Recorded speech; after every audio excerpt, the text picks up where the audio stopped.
With a familiar refrain, I think we're hearing from a lot of the don't play May people, and that is you can't put him out there. It's going to hurt his development.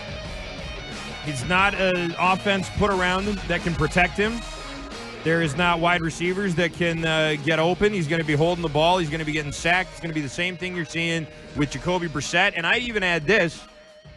As much as I think Drake Maye may be a better athlete and maybe a little more mobile than Jacoby Brissett is, he doesn't have those same kind of instincts. He doesn't know the same, and I know we disagree on this, but when the pass rush is bearing down on him, he doesn't have those same kind of instincts because he hasn't been sacked in the NFL a million times like Jacoby Brissett has. He's been sacked a few times. He got sacked by the Jets. That guy, Wilshire, or Sherwood, or whatever that guy was. That rock bottom. Came in there and crushed him, yeah. And that is a learning experience, and these are all learning experiences that you have to sort of go through. But Brissett's been through all that. He has his internal clock, I'll take over Drake Maye's. His ability to sense pressure on the blind side, I'll take over Drake Maye's. And that's about it. I mean, I don't think I'd take too much else that Jacoby Brissett does at the quarterback position over what Drake Maye can do or what we think he can do. But those are two things that I look at and think, yeah, all right, I'm willing to listen to this point here because Brissett, I think, has done a decent job of avoiding the rush. He's still getting hit a lot, but he knows when to move. He knows when it's coming. He has a good instinct for it, and he's trying his best out there, I think.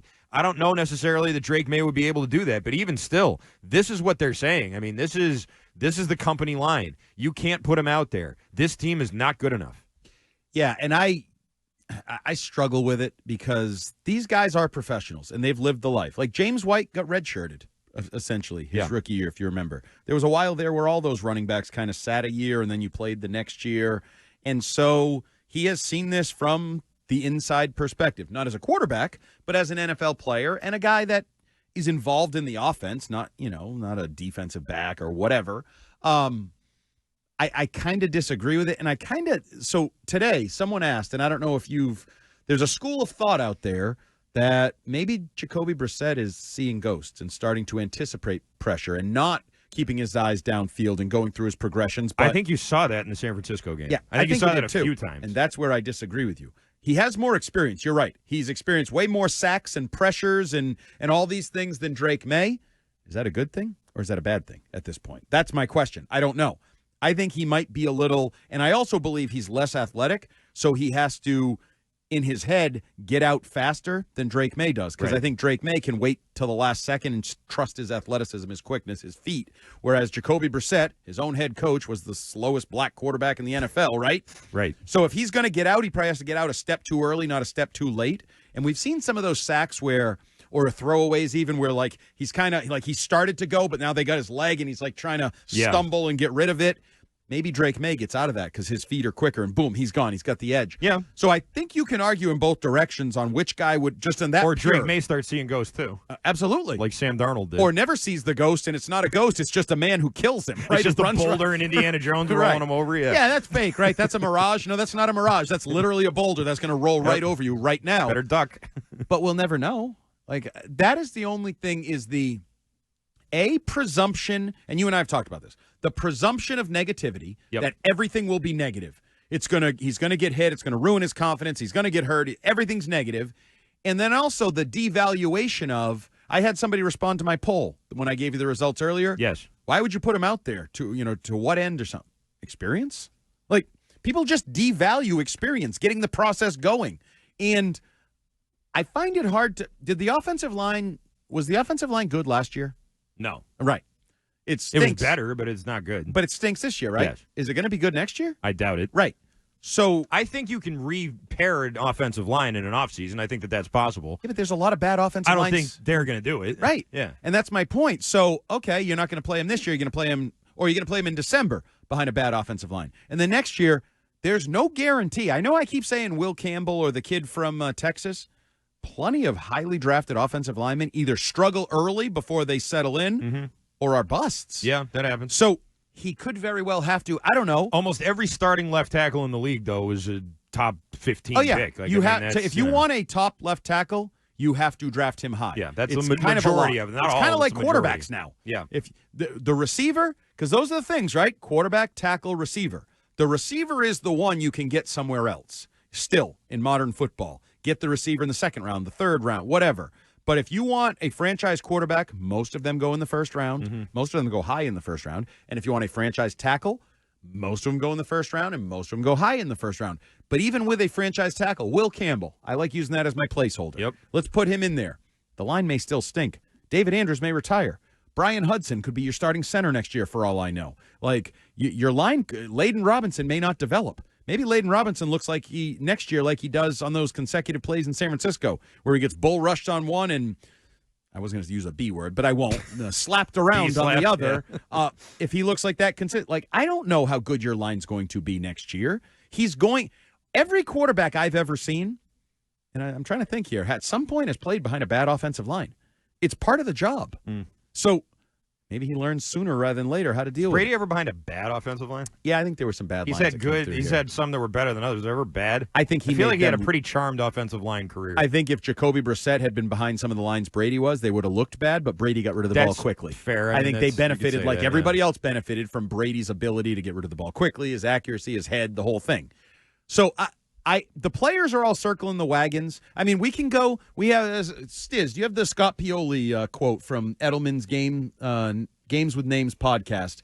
Everybody's circling the wagon. Everybody who's far more experienced in the NFL than us, who's been around the block as a player, who's been around the block as a GM. I don't even know if Stiz is in there when I was calling for him to. There he is. So head pops up. Everybody who's been around football, and we're idiots, right? We're not experts. We've never been in the league, seems to agree you can't play Drake Maye. This was how Scott Pioli, former president of player personnel for the Patriots, comes to the idea of playing Drake Maye. You better measure 100 times and cut once when you go to that point where he's going to go, because then if you're pulling him, then it becomes a mind screw. Mind screw. So he's worried about a mind screw. By Chris Angel. And, right.